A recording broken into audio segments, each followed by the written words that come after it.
This piece is entitled Redemption. It is my earliest piece in the show. The idea for this piece actually stemmed from a class assignment. My class was asked to find 2 pictures in a magazine that struck us, glue them in our journals, and somehow connect the 2 pieces. I chose a picture of hands thrown up in the air and a photograph of a lone tree in a park. After I combined the pictures into a tree growing out of a hand, I saw an image that spoke to many of my beliefs about nature and how we connect to it as humans. To me, redemption represents the second chance humans always have to amend for the harm we've done to nature in the present and in the past. Globally, after the advances in technology gained a foothold, people started to care less about living in harmony with nature and instead on technical advances without regards to their repercussions. Contrasting colors largely contributes to the theme of redemption. The fiery red and oranges in the background, made from watercolor, represent the literal and metaphorical fire humans have unleashed on Mother Earth over the past 200 years. But the hand in the center with the tree growing out of it exemplifies the chance each person has to redeem himself and work towards harmonious living between humans and the planet. For me, a weakness in redemption would be the background. I feel as if it could be stronger with bolder shades of red and orange, because this would intensify the message. However, I do think that the contrast between the hands and the background are a strength in this piece, making sure that the message is clearly shown. Item number 2 is entitled Seascape. Seascape kicked off my second year of IB art. I see stark similarities between Seascape and Redemption in that they both speak to the idea that humans and nature should work together in harmony, and they are also the first pieces I did in each respective year of IB. In particular, Seascape speaks more to simplicity in nature. Behind a curtain of complexity, there is a serene beauty. If people could take a step back from the chaos and havoc of everyday life, they would find that tranquility and peace can solve problems too. This is one of the core ideas of Zen tangles, which are closely represented by the curtain. This piece also speaks to the idea of humans forming a link connecting them to nature. By forming this connection, it becomes easier to feel as if we are each extensions of the earth, which we are. I personally feel as if I am a part of the earth. I feel the ripple effect that each of my actions carry. For this reason, I try to be as kind to the earth as I can by making positive choices like using reusable bags and water bottles, recycling, conducting educational activities pertaining to the well-being of the planet, and so forth. In Seascape, I see curtains that symbolize life being momentarily pushed aside and finding solace in nature. I definitely feel like a weakness may be the timidity of the colors used. This is a problem I often face when using watercolors, so I compensated by using heavily pigmented watercolor in the green vines. A strength in this piece, I think, is the composition. I like how the eyes flow along the curtains and then slowly onto the seascape. This piece is entitled The Persistence of Time. It's a play on Salvador Dali's painting, The Persistence of Memory, done in 1931. Dali's surreal masterpiece was designed to play with minds, using composition and lack of logic to twist perception in a setting. He does so by melting the clocks, implying that time is unstable. But I don't see time in the same light, so I wanted to create a piece with my interpretation of time's role by creating a twist on Dali's painting. I created a raised canvas with an hourglass as the predominant figure on the canvas. The eyes are first drawn to the hourglass, and then they slowly move to the background, which is melting. The idea behind this painting is that time will persist regardless of reality. Reality will never remain the same. It is constantly changing in its shape and its form. Reality is never consistent. In the persistence of time, I also play with the concept of reality, just like Dali enjoyed doing so much. But I did it through my own eyes. I think that the strongest aspect of this piece is the central idea behind it. The idea is relatively complex, and I like the principal idea behind it.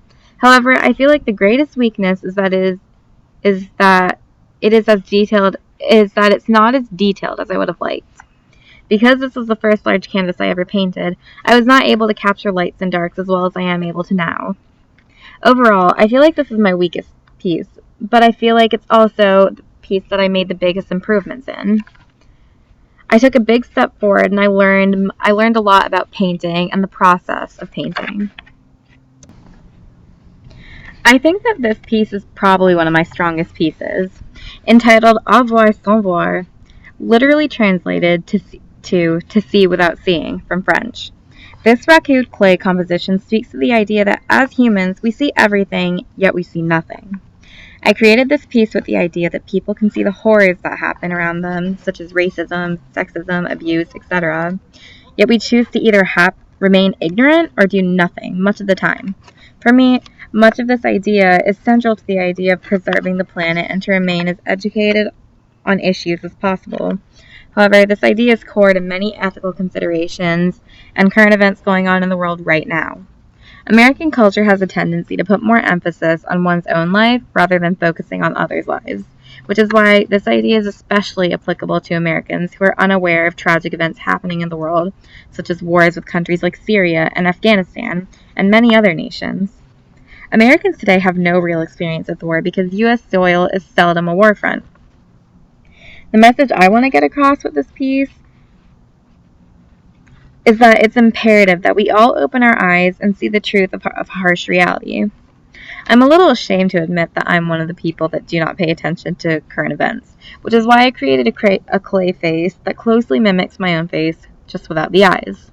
I think the reason I was able to capture the message in this piece so well is because this piece relates to me personally, because I know that I'm uneducated on the current events of the world, but I also know that it's something that I need to make a change in.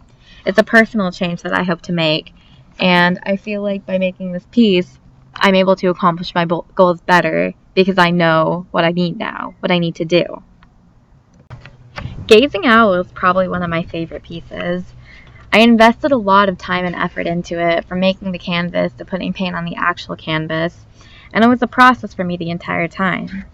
Before I painted this piece, I felt as if I didn't have a very good grasp on painting because I wasn't confident when I was doing it and I didn't really know what I was doing.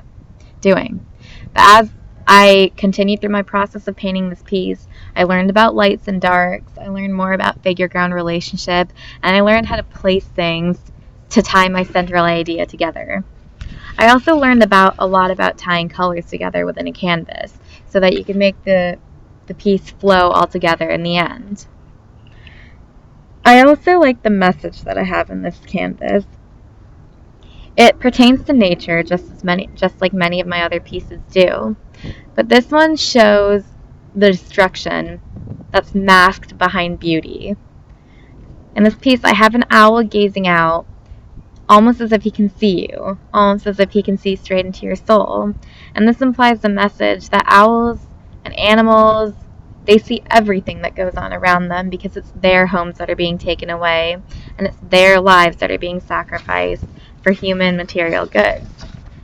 And to us, to humans, it looks as if nothing's wrong because we see trees everywhere and we see plants and we think everything is okay, but that's not the case. The message that I hope to convey in this piece is that beauty is only relative and reality cannot always be seen. Sometimes we need to read a little bit further into an issue to know what's truly going on. I feel like some definite strengths in this piece is the painting skill that I developed and the fact that it helped me grow as a painter, and I was able to capture detail, like in the wing, more than I used to be able to. But a definite weakness is probably the background. I don't feel like the background is as detailed as I wanted it to be, and I definitely have to work on that more. I feel like my painting journey has been a work in progress, and I hope to get better in the future.